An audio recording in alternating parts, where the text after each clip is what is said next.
Hello everyone, आप सभी का स्वागत है इस चैनल में।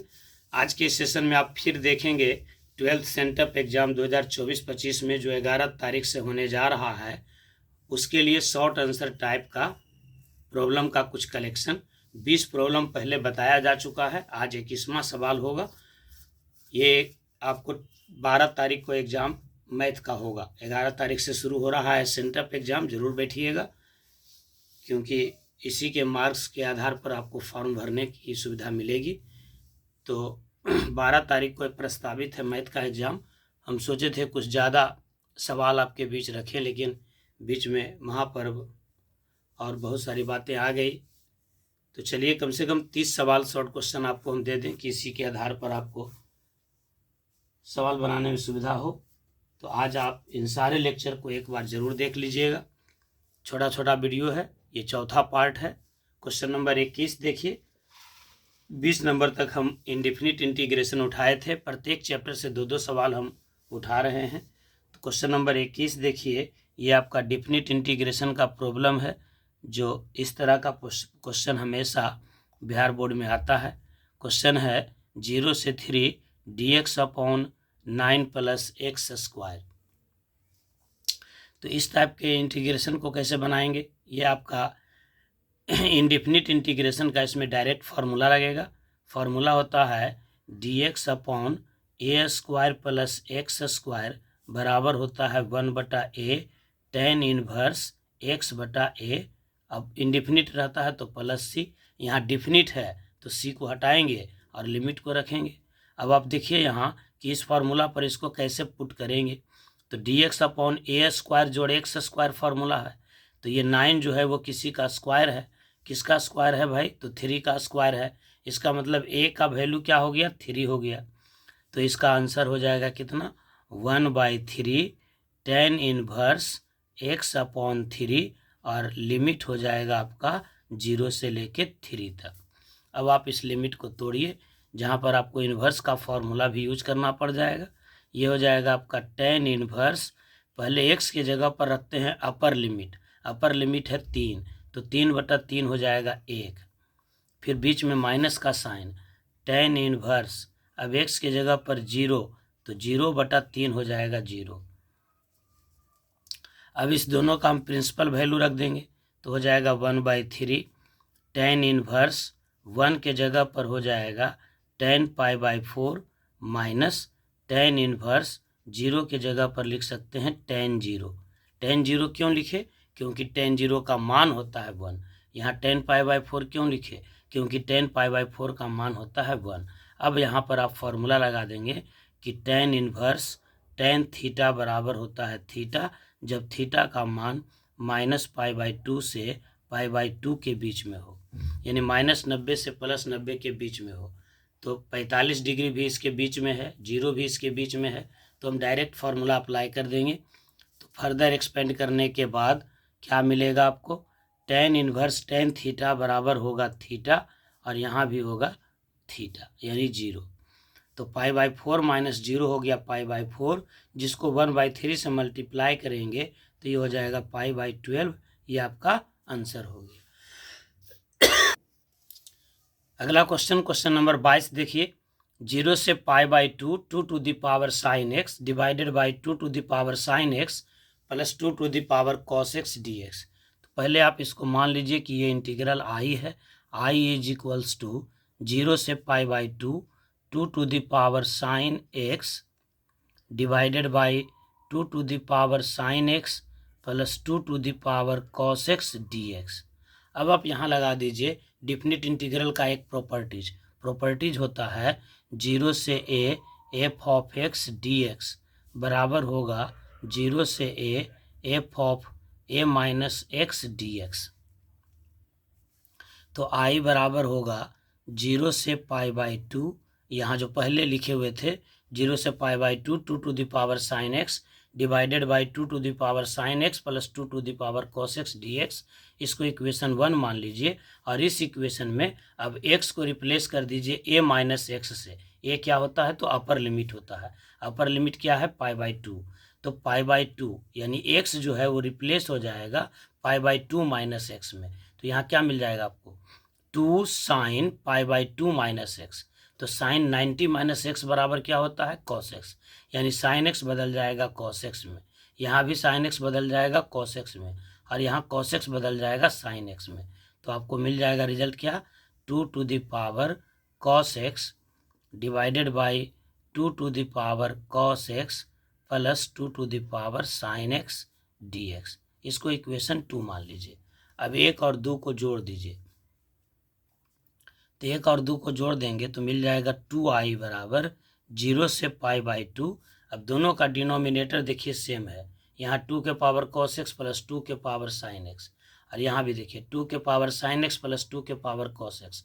पोजीशन चेंज है तो जोड़ में तो क्रम विनिमय नियम लागू होता ही है, तो डिनोमिनेटर हो जाएगा आपका सेम, तो सेम चीज़ का एलसीएम वही रह जाता है।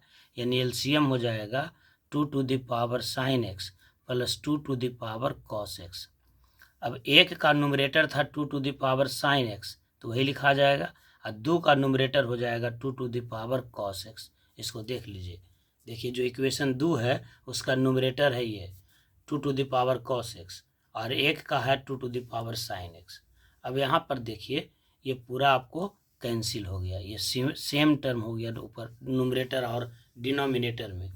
तो आपको मिल जाएगा 2i इज इक्वल्स टू 0 से पाई बाई 2 सिर्फ dx, और dx का इंटीग्रेशन होता है x 0 से पाई बाई 2 तक। यानी 2i आपको बराबर हो जाएगा, x के जगह पर पहले रखेंगे पाई बाई 2 फिर माइनस 0, यानी मिलेगा पाई बाई 2। तो ये किसका वैल्यू मिल गया, 2i का वैल्यू। तो i बराबर क्या हो जाएगा, पाई बाई 4। ये आपका आंसर हो गया।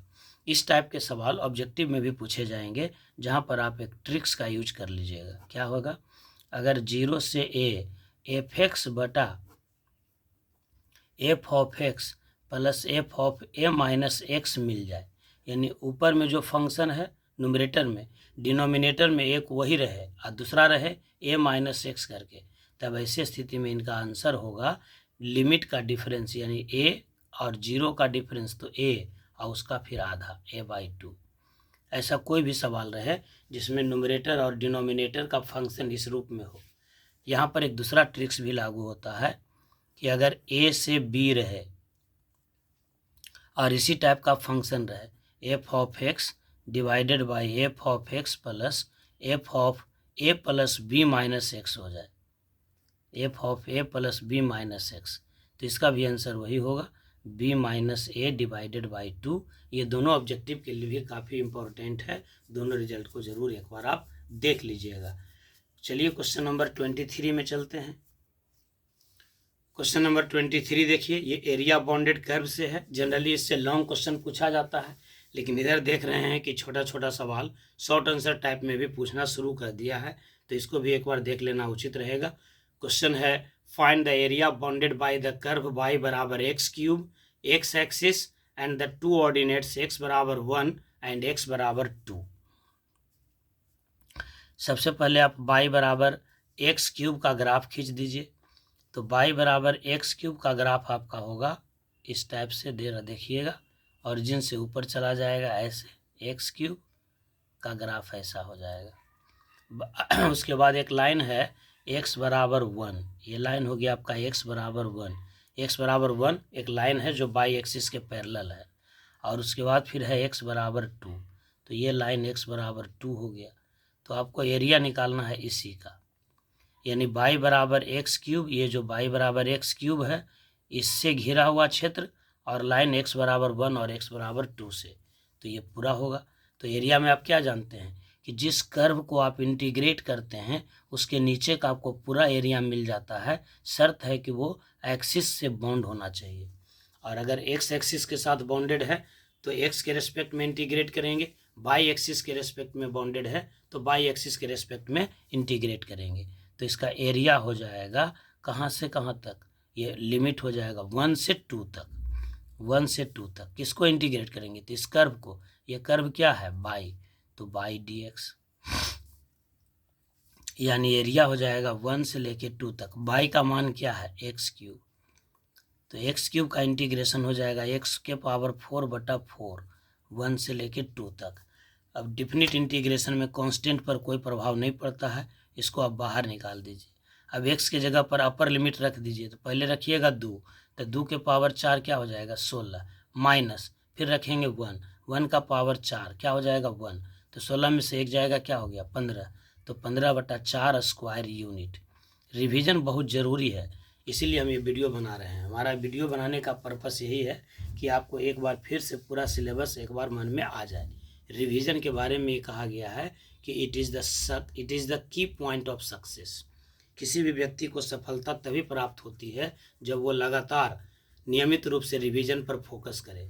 सिर्फ पढ़ते रहने से कुछ नहीं होगा, पढ़ी हुई चीज़ को बार बार पढ़ने से होगा। रिपीटिशन एकदम कंटिन्यूअस इंटरवल पर होते रहना चाहिए। क्वेश्चन नंबर 24 में चलते हैं।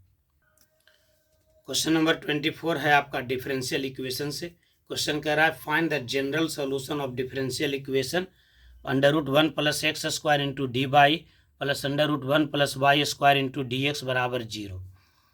देखिए इसको क्या करेंगे, यह इसको हम लिख सकते हैं √1 + x² into dy is equals to minus √1 + y² into dx।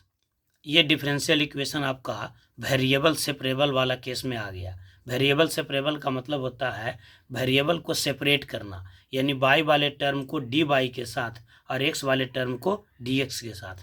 तो इस टर्म को आप dx के साथ कर दीजिए और इस टर्म को आप dy के साथ कर दीजिए, तो आपको मिल जाएगा dy बाई √1 + y² बराबर होगा dx बटा √1 + x² विथ निगेटिव साइन। अब इस साइन को आप इधर ले आइए, तभी हो जाएगा dy अपॉन √1 + y² अब प्लस dx अपॉन √1 + x² बराबर होगा 0। अब dy बटा √1 + y² का इंटीग्रेशन क्या हो जाता है, तो साइन इनवर्स y, और इसका क्या हो जाएगा साइन इनवर्स x अब प्लस कांस्टेंट ऑफ इंटीग्रेशन बराबर 0। तो इस सवाल का यही जवाब हो जाएगा, या इसको आप लिख सकते हैं sine inverse x plus sine inverse y is equals to c, क्योंकि डिफरेंशियल इक्वेशन के सॉल्यूशन में कांस्टेंट के साइन पर ध्यान नहीं दिया जाता है। कांस्टेंट मतलब होता है कांस्टेंट, चाहे जितना नंबर हो उस सब के बराबर एक ही कांस्टेंट ले लेते हैं। यहाँ हम आपको ये भी बता देना चाहेंगे कि डिफरेंशियल इक्वेशन एक मोस्ट स्कोरिंग टॉपिक के रूप में जाना जाता है +2 के विद्यार्थियों के लिए। यहाँ से करीब करीब 3 से 4 क्वेश्चन ऑब्जेक्टिव और 2 क्वेश्चन शॉर्ट आंसर टाइप और 1 question long answer type question में पूछा जाता है। तो ये एक ऐसा टॉपिक है जहाँ से आप मैक्सिमम नंबर प्राप्त कर सकते हैं। आइए क्वेश्चन नंबर 25 एक और सवाल देखते हैं डिफरेंशियल इक्वेशन से। नेक्स्ट क्वेश्चन है आपका find the integral factor of differential equation sin x into dy by dx जोड़ बाई cos x बराबर sin 2x। इंटीग्रल फैक्टर क्या होता है इसको समझ लीजिए। ये लीनियर डिफरेंशियल इक्वेशन है जिसका फॉर्म होता है dy by dx plus P by बराबर q के रूप में।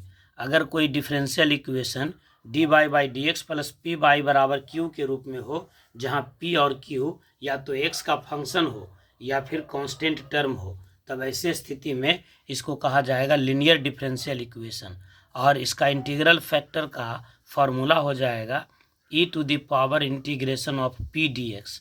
यहाँ से भी ऑब्जेक्टिव में सवाल पकड़ाएगा, लेकिन अभी आप शॉर्ट आंसर टाइप क्वेश्चन देखिए। तो सबसे पहले आपको जो डिफरेंशियल इक्वेशन दिया हुआ है इसको आप स्टैंडर्ड फॉर्म में ले आइए। स्टैंडर्ड फॉर्म का मतलब क्या हुआ कि dy by dx plus P by बराबर q के फॉर्म में है, तो यहाँ dy बाई dx का कोफिशिएंट 1 होना चाहिए, इस बात को ध्यान में रखना होगा। लेकिन आपका जो सवाल है उसमें dy बाई dx में का कोफिशिएंट sin x है, तो इस sin x को हटा दीजिए, तो दोनों तरफ हम sin x से डिवाइड कर देंगे, तो यहाँ आपको मिल जाएगा dy बाई dx अब plus by into cos x बटा sin x को कहेंगे cot x, तो cot x इंटू बाई अब बराबर होगा sin 2x divided by sin x। अब आपको हो गया dy by dx plus p by बराबर q। इस q से हमको कोई मतलब नहीं है, अब हमको इस p से मतलब है। क्यों? क्योंकि इंटीग्रल फैक्टर हमको फाइंड करना था, तो इंटीग्रल फैक्टर बराबर क्या होगा e⁻∫ ऑफ p dx, यानी e to the power integration of cot x d x. अब कॉट एक्स का इंटीग्रेशन क्या होता है? तो कॉट एक्स का इंटीग्रेशन होता है log sine x, log sign x. अब आप जानते हैं कि ई के पावर लॉग ए बेस ई रहे तो इसका वैल्यू सिर्फ ए हो जाता है, ये पूरा हट जाएगा। तो ई का पावर लॉग साइन एक्स, यहाँ भी बेस ई है तो ये सब हट जाएगा, सिर्फ क्या बच जाएगा? Sign x. तो इस सवाल का जवाब हो गया साइन एक्स, इंटीग्रल फैक्टर हो गया साइन एक्स। इस टाइप का सवाल जरूर पूछा जाएगा, जरा ध्यान दीजिएगा। चलिए बढ़ते हैं अगले सवाल की ओर। क्वेश्चन नंबर 26 में चलते हैं। क्वेश्चन नंबर 26 देखिए, ये वेक्टर से उठाया हुआ प्रॉब्लम है।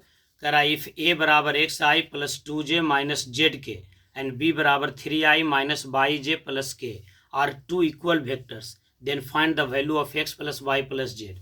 लघु उत्तरीय प्रश्नों की श्रेणी में ये सबसे इंपॉर्टेंट सवाल है, इस टाइप का सवाल जरूर पूछा जाएगा। क्वेश्चन कर रहा है कि दो वेक्टर एक दूसरे के बराबर है तो x plus y plus z का मान निकालिए। आपको क्या सोचना होगा कि कोई दो वेक्टर अगर एक दूसरे के बराबर है तो उसके कॉरस्पॉन्डिंग कंपोनेंट आपस में बराबर होंगे। जैसे यहाँ एक्स आई है, यहाँ 3i है, तो यहाँ आई का कंपोनेंट है एक्स और यहाँ आई का कंपोनेंट है 3, तो इसका मतलब एक्स का मान हो गया 3, एक्स का मान हो गया 3। इसी प्रकार से दूसरे वेक्टर में जेड का कंपोनेंट है 2 और यहाँ है जेड का कंपोनेंट माइनस बाई, तो इस माइनस बाई का वैल्यू हो गया 2, तो इसका मतलब बाई का वैल्यू हो जाएगा -2। सिमिलरली यहाँ है माइनस जेड के और यहाँ है 1 के, तो माइनस जेड का वैल्यू हो गया 1, यानी जेड बराबर हो गया -1। बात समझ में आया? एग्जाम में आपको पूरा लिखना होगा लैंग्वेज में कि गिवन वेक्टर्स आर इक्वल, यानी ए इज इक्वल्स टू बी। तो जब ए इज इक्वल्स टू बी है तो एक्स का मान 3 हो जाएगा, बाई का मान -2 होगा, जेड का वैल्यू -1 होगा। और सपोर्ट में आपको रीजन लिखना होगा कि two vectors are said to be equal vector if their corresponding components are equal. Hindi में लिखेंगे कि दो सदिश समान सदिश कहलाते हैं यदि उनके संगत कंपोनेंट आपस में एक दूसरे के बराबर हो जाए। तो हमको निकालना था x plus y plus z. X का वैल्यू मिल गया है 3, वाई का वैल्यू मिल गया है -2, जेड का वैल्यू मिल गया है -1, तो इन सब का जोड़ हो जाएगा 0, इसलिए इस सवाल का जवाब हो गया 0। क्वेश्चन नंबर 27 में आते हैं। 27 नंबर सवाल देखिए, क्वेश्चन देखिए, वेक्टर का ही है। करा if a is equals to 3i minus 8j and b is equals to -6i plus 4j, then find a unit vector in the direction of vector a b. इस type का भी सवाल लगातार पूछे जाते हैं, जरा ध्यान दीजिएगा। तो सबसे पहले तो आपको जानना चाहिए कि अगर कोई वेक्टर ए है तो इसके डायरेक्शन में जो यूनिट वेक्टर होता है उसको लिखते हैं ए कैप से, और ए कैप का फॉर्मूला होगा वेक्टर ए डिवाइडेड बाई ए का मैग्नीट्यूड। किसी दिए हुए वेक्टर के डायरेक्शन में आपको अगर यूनिट वेक्टर निकालना है तो उसी वेक्टर में उसके मैग्नीट्यूड से डिवाइड कर देते हैं। तो यहाँ हम पहले निकाल लेते हैं vector a b. Vector a b का मतलब हो जाएगा vector b minus vector a, यानी बी का पोजीशन वेक्टर माइनस ए का पोजीशन वेक्टर। बी आपका हो गया -6i अब प्लस 4j, इसमें से आप घटा देंगे वेक्टर ए यानी 3i -8j, और जब आप घटाते हैं तो साइन चेंज हो जाता है, तो ये हो जाएगा प्लस, ये हो जाएगा माइनस, यानी ये हो जाएगा -9i अब प्लस 12j। ये वेक्टर ए बी हो गया, -9i प्लस 12j। अब हमको निकालना है ए बी के डायरेक्शन में यूनिट वेक्टर। तो ए बी के डायरेक्शन में जो यूनिट वेक्टर है उसको लिखेंगे ए बी कैप से, और इसका वैल्यू क्या हो जाएगा? तो vector a b divided by vector a b का मैग्नीट्यूड। किसी भी वेक्टर के डायरेक्शन में यूनिट वेक्टर निकालना हो तो उसी वेक्टर में उसके मैग्नीट्यूड से डिवाइड कर देते हैं। तो ए बी वेक्टर क्या हो गया आपका? -9i plus 12j divided by vector a b का मैग्नीट्यूड। तो -9 का स्क्वायर 81 और 12 का स्क्वायर 144। वैसे 9 और 12 का ट्रिपलेट होता है 15, ये सब बात तो आपको जुबान पे रखना ही चाहिए।